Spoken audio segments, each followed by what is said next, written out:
here more for bringing people back to the community, which in the Buddhist precepts, there's the Sangha, the community, the Dharma, which is your purpose, and the Buddha, which is the divine.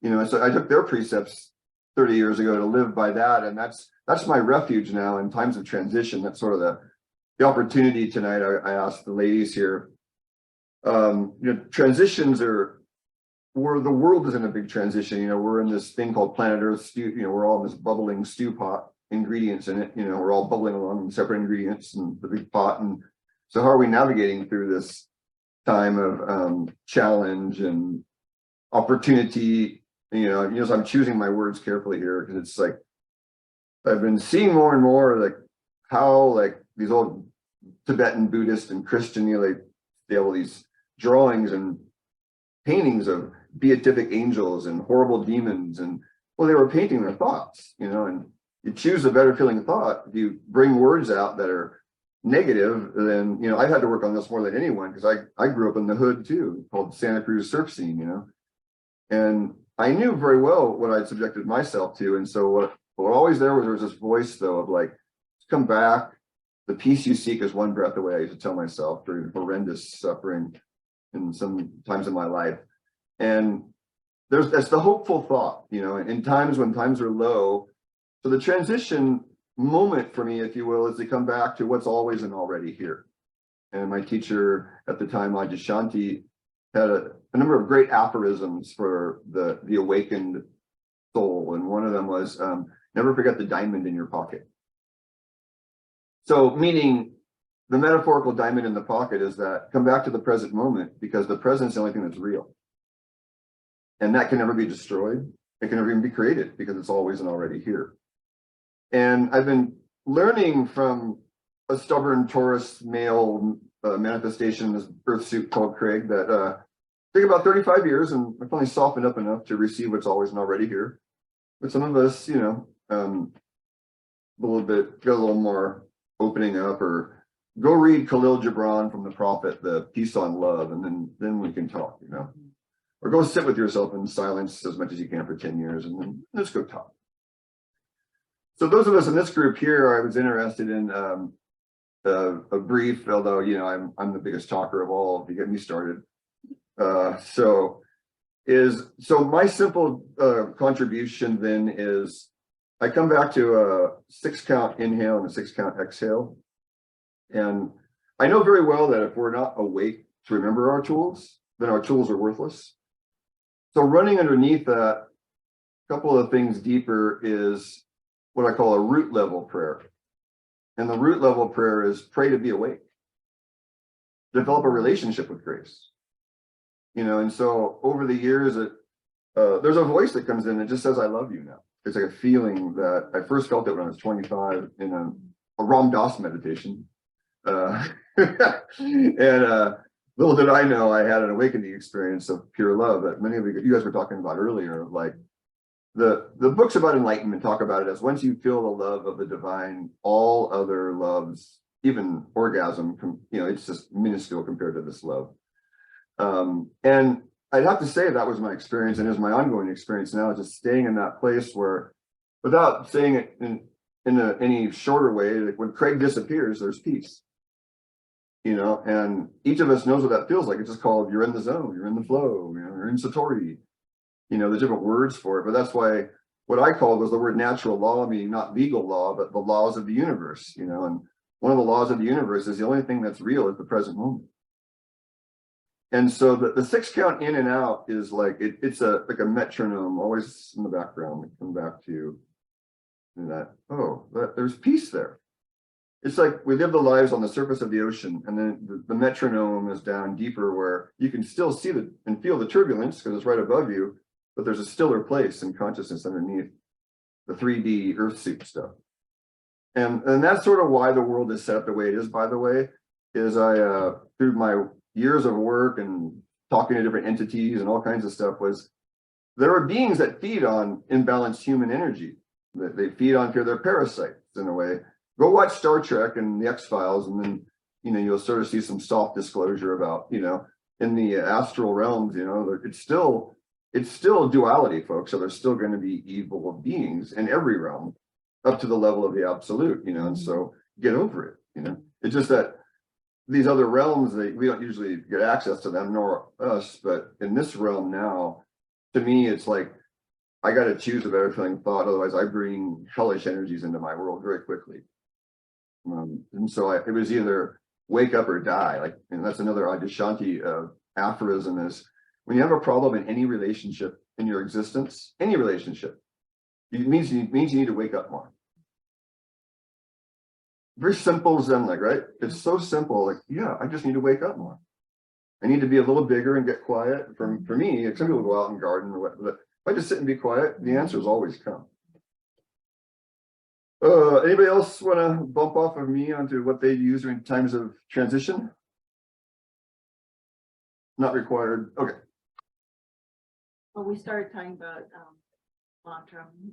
mantras, empowered words, phrases that, you know, are potent.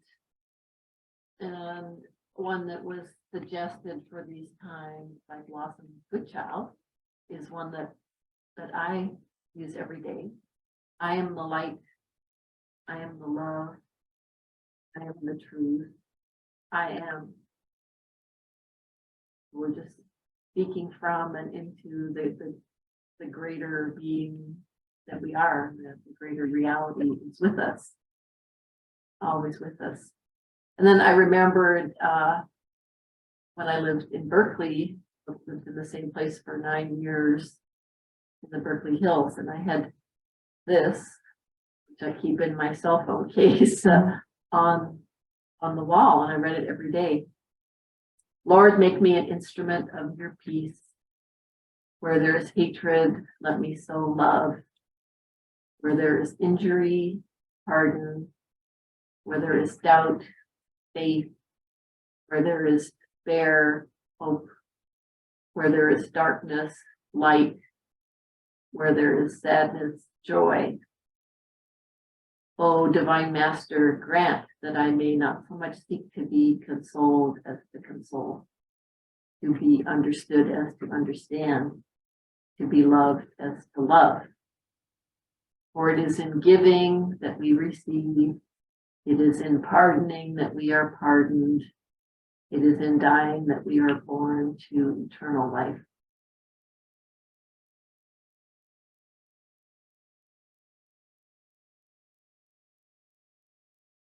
Or you want to go? Maybe a little bit. Okay. Oh, I mean, not now, but maybe a little bit. Okay. Think about it, think about it. Okay, bigger. Deanne, would you care to share? I'll unpin here. There we go. Care to share. Care to share? Oh, there. Care to share. That's a new comment. That's a new comment for group. Would you care to share? CTS. CTS. CTS. Well, like you mentioned, Craig, there are many sayings and like the poem that you read, but Craig, that don't forget the diamond in your pocket, and there's just so many words of wisdom that are passed through so many different sages, and whether it's the Buddha or all the different traditions. And I've read so many, and they all appeal to me, they all apply to me. But yet, when I'm in the thick of it, when I'm faced in life with something that is challenging me, I don't typically remember those because I'm so wrapped up in whatever's happening. And I recognize, and I'm getting better at recognizing faster, that when I am suddenly caught up in that, then I'm disconnected to my true self. I'm disconnected from true nature. And yes, it's just a breath away. And I can just look outside and just observing nature and just seeing the world doing the worlding thing that it's going to do, regardless of politics, regardless of traffic, regardless of whatever the issue is of the day. It just keeps going. And what we're all doing is just drama that we're creating and justifying our existence on this planet But man, when we connect with nature, it's all good. And just breathe and just be with it. It's good. Just reconnect. Shante used to say that the profound truth is so simple that our minds refuse to believe it. It's so simple. And yes, there are lots of great sayings. There really are. And when I read them, I go, yeah, right. Like I saw this one and I purchased it because it's like, I love this and I'm gonna have Yeah, that's it. What did it say? I had a coupon for $10 off any purchase over $10, you know. It was $10. Oh, that's wonderful. If we're not truly ourselves in the present moment, we miss everything. And it's true. And how many times do I get caught up and then I remember? And, you know, years ago when I was studying the Bhagavad Gita, one of the things that came to me was, it's just a circle. It says, it is, we are it, we forget, we remember. And that's just it. It is, it is, and we are it, and we forget, and then we remember. It's just a circle. This Buddhist saying came in, the world is an illusion, only Brahman is real. Brahman is the world. The world is an illusion, only Brahman is real. Brahman is the world. The world is an illusion, only Brahman is real. Brahman is the world. They just twist your mind in knots. That's It's all good. Yeah. It's all good. Bernie, did you feel complete, Deanne? Yes. Bernie, do you have a transition? I mean, Bernie is still in her transition. I mean, we all are. I guess we're all cooking pretty good right now. Yeah, we're in it right now. I mean, it's happening every day. Yeah. It really is, man. The cannabis has been really helpful with the transition. My essential oils, you know. Once in a while, I just can't help but to give in to, you know, just, yeah, there's so many things. Let's just say that. There's not just one way to get through the transition because it depends on who you're working with. It's not easier when you're alone sometimes, you know. Yeah. And I think that is probably the hardest, right? Because you can't run away from yourself. No matter where you go. He's always there. He's always be there, doesn't it? Yeah, you went Yeah. miles to prove that. Oh man. And I did that journey twice from Chicago to California. You know, yeah, it's just interesting. And so depending on who I'm working with and where I'm at, you know, I'm just really grateful that I'm a social person. You know, I make friends pretty easy.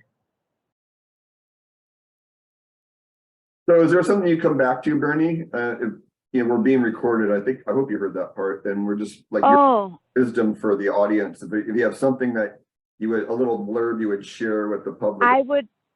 I would not put any conditions or I wouldn't put any limits on love.